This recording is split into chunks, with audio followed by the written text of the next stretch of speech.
حضرت مولا مشکل کشا علی المرتضی کرم اللہ تعالی وجہہ الکریم جب گھوڑے پر سوار ہونے کے لیے تشریف لاتے ہیں تو ایک رکاب میں نہیں کہ ایک پیڈل میں اپنا پاؤں مبارک رکھتے ہیں، تو ایک پیڈل پر پاؤں رکھا اور دوسرے پیڈل پر جب پاؤں رکھتے تھے تو اسی قلیل ترین سیکنڈوں میں پورا قرآن پاک پڑھ لیتے تھے۔ یہ مولا مشکل جی کرامت ہے آپ کی، شیر خدا جی یا علی، سبحان اللہ، ہاں ان کی کرامت ہے۔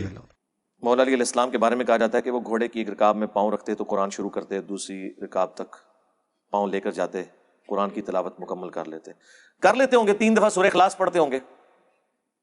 باقی تو یہ پاسبلٹی نہیں ہے اس طریقے سے، نہ نبی الاسلام نے اس چیز کی اجازت دی ہے، نہ آپ نے کوئی ایسا معجزہ کر کے دکھایا ہے، ایسی تو کوئی بات نہیں ہے۔ اس کے الٹ بخاری مسلم میں ملتا ہے کہ تم میں سے کسی کی استطاعت ہے کہ وہ ایک رات میں تہائی قرآن پڑھ دے۔ صحابہ نے کہا کہ کون اس کی استطاعت رکھے گا؟ تو آپ نے فرمایا سورہ اخلاص پڑھ لو، یہ تہائی قرآن کے برابر ہے۔ تو وہاں تو کسی صحابی نے نہیں کہا کہ امام حنیفہ نے ایک ٹانگ پہ 15 سپارے پڑھنے ہیں بعد میں خانہ کعبے میں کھڑے ہو کے، اور دوسری ٹانگ پہ 15 سپارے پڑھنے۔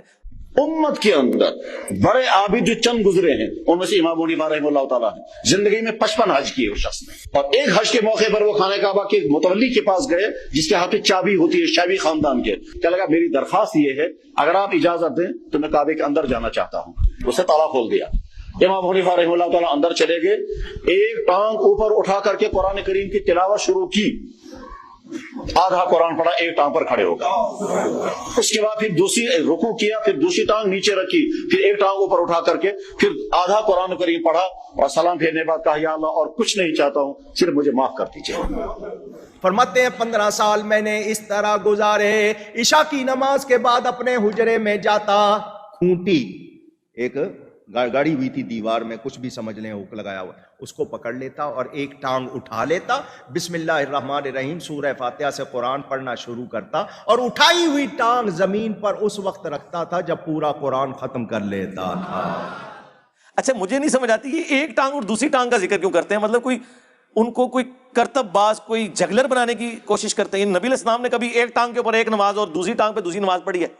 اچھا لوگ کس طرح فخر سے اسے بیان کر رہے ہوتے ہیں، 15 سپارے ایک لاتوتے اور 15 اکتے پڑے۔ یار بھائی 2 لتا استعمال کرو، کسی نے منع کیتا ہے؟